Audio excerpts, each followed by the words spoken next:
भगवान से नाराजगी। एक गांव में एक बहुत बड़ा बरगद का पेड़ था। उसके नीचे एक सांप का घर था। वहां पर हर रोज एक पंडित आया करता था। वो उस सांप को नाग देवता समझता था और उसकी पूजा करता था।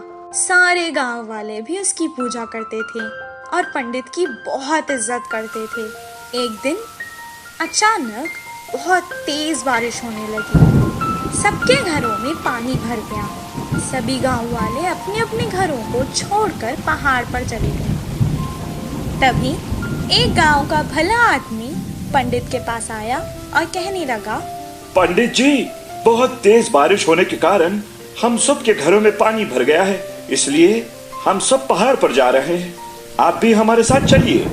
मेरी चिंता मत करो, मैं इस नाग देवता को पूजता हूँ, यही मेरी रक्षा करेंगे। पंडित की बात सुनकर वो चुपचाप चला गया।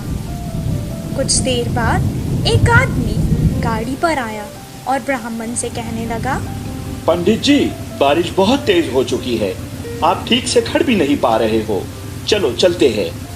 मैं इस नाग देवता को पूजता हूँ, यही मेरी रक्षा करेंगे, तुम जाओ। थोड़ी देर बाद पहला आदमी वहाँ एक नाव लेकर वापस आया। वो उस पंडित को कहने लगा, पंडित जी, सारा गांव खाली है, आप यहाँ अकेले हो, इसलिए मैं आपकी मदद करने यहाँ आया हूँ। अगर अभी भी आप नहीं आओगे तो मैं वापस नहीं आने वाला।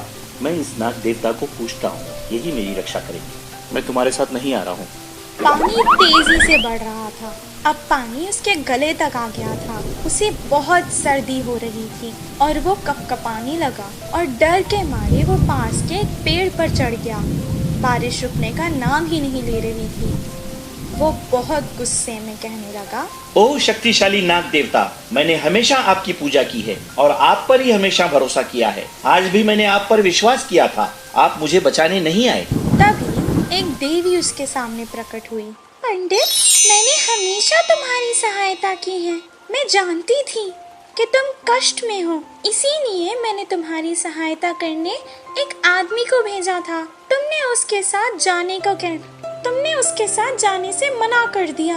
मैंने फिर एक गाड़ी भेजी थी, तुमने उस पे जाने से मना कर दिया। मैंने फिर एक नाव भी भेजी थी, तुमने उसमें जाने से मना कर दिया। मैंने तुम्हारी मदद करनी चाहिए। अब अगर तुमने मुझे नहीं पहचाना और यहीं पर बैठे रहे तो मेरी क्या गलती है? इतना कहकर वो गुस्से में वापस गायब हो गई।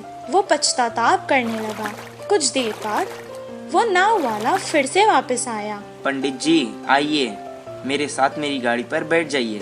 बारिश बहुत तेज हो चुकी है, हम जल्दी से पहाड़ पर चढ़ जाते हैं। ये सुनकर पंडित अपनी जान बचा के उस आदमी की नाव में बैठकर उसके साथ चला गया। इस कहानी से हमें ये शिक्षा मिलती है कि अंधविश्वास जान को खतरा बन सकता है। शेर का भोलापन और खरगोश की होशियारी। एक जंगल में एक शेर रहा करता था। वो हर रोज एक जानवर का शिकार करता और उसे खा जाता था। उससे सभी जानवरों को बहुत डर लगता था। एक दिन सब जानवरों ने एक सभा बुलाई और शेर के इस अत्याचार से बचने के उपाय सोचने लगे। तभी एक बंदर ने सुझाव दिया, दोस्तों, हम में से रोज एक जानवर उस शेर का शिकार होते जा रहा है। कब किसकी जान को खतरा है पता ही नहीं। कोई चैन से इस जंगल में जी ही नहीं सकता। तभी लोमड़ी ने कहा, हाँ, तुम बिल्कुल सही कह रहे हो।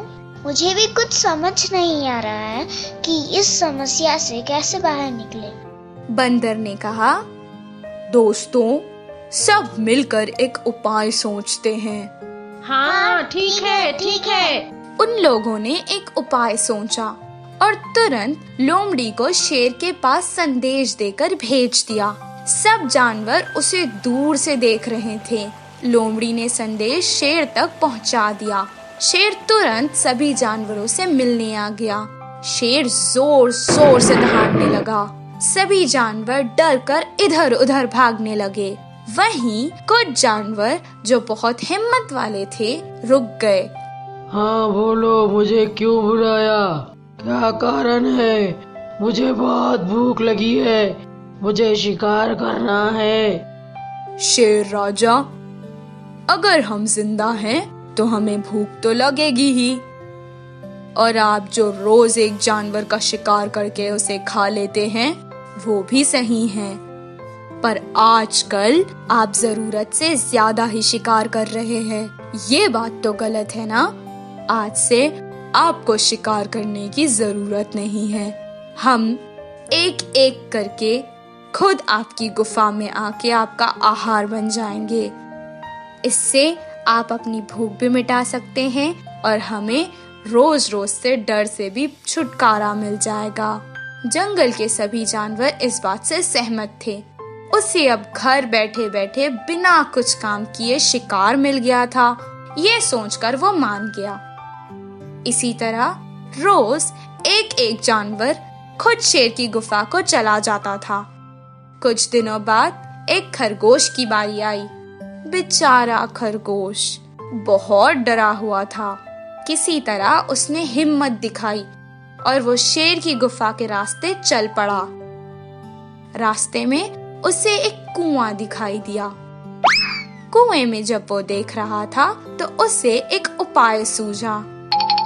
सारा दिन वो वहीं कुएं के पास बैठ गया और शाम को आराम से गुफा की ओर निकल गया। सुबह से भूखा शेर अब शिकार का इंतजार कर रहा था।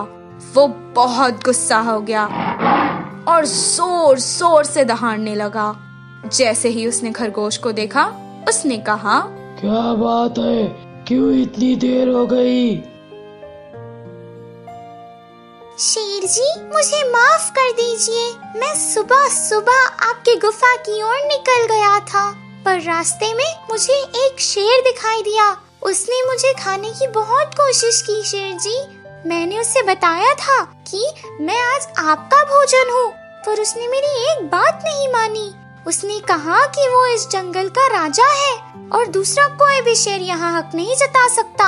अचानक उसने मुझ पर हमला कर दिया। मैंने ऐसे वैसे कुछ भी करके अपनी जान बचा ली, सिर्फ आपके लिए शेर जी, और यहाँ आ गया। शेर पहले से गुस्से में था। अब वो और गुस्सा हो गया और कहने लगा, चलो, उसने ऐसा कहा कि वो राजा है, इस जंगल का तो मैं ही राजा हूँ। वो शेर कहाँ है, मुझे बताओ, चलो।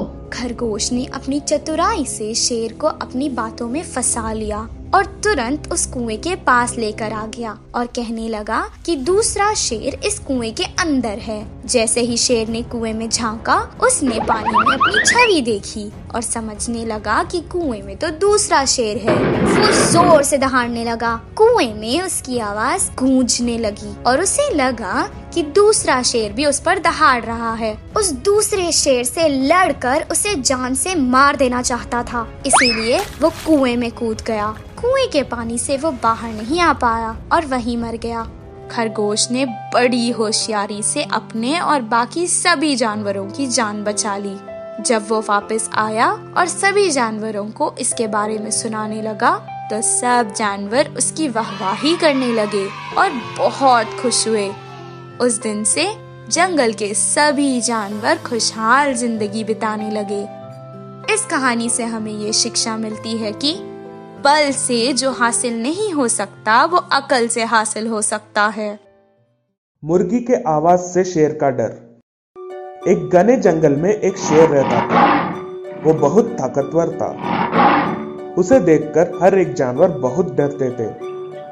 उसके आगे किसी को भी एक शब्द भी नहीं निकलता था। लेकिन उस डरावने शेर को एक कमी था, वो है उसका डर।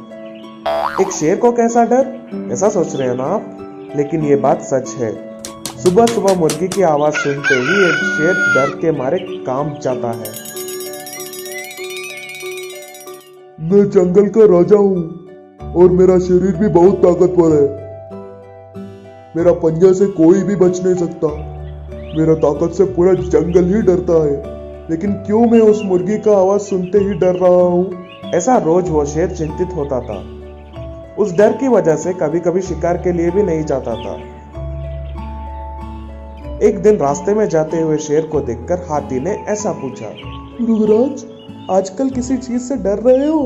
उस डर की वजह से कभी कभी गुफा के बाहर भी नहीं आ रहे हो। आपके चेहरे के ऊपर आत्मविश्वास ही नहीं दिख रहा, क्या हुआ? शेर अपना दुख भरी कहानी हाथी को बताना चाहा। आप बड़े हो इसलिए आपको पूछ रहा हूँ, क्या आपको किसी चीज से डर लगता है? अभी मैं आपको क्या बताऊं मृगराज, एक छोटी सी मक्खी, आपको पता है ना, वो मक्खी मेरे पास आकर विचित्र आवाज से मुझे छेड़ता है। उससे मुझको बहुत डर लगता है कि उस छोटे से मक्खी की आवाज की वजह से मेरा मानसिक संतुलन बिगड़ जाएगा।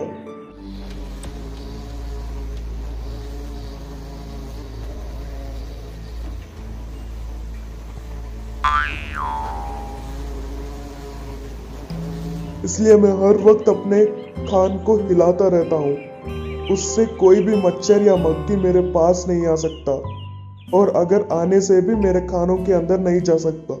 ऐसा उस हाथी ने अपना पूरा कहानी शेर को बताया। हाथी की इस बात सुनकर शेर ने समझ गया कि कोई भी जानवर चाहे कितनी भी बड़ा हो, लेकिन वो किसी न किसी छोटे से चीज से जरूर डरता है, और उसने सीखा कि उनसे चिंतित नहीं होना चाहिए। उस दिन से मुर्गी का आवाज सुनते ही शेर के चेहरे पर मुस्कान आता था और अच्छे से हंसता था। इस कहानी का नीति यह है कि अपने कमियों को भूलकर आगे बढ़ने से ही कामयाबी को हासिल कर सकते हैं।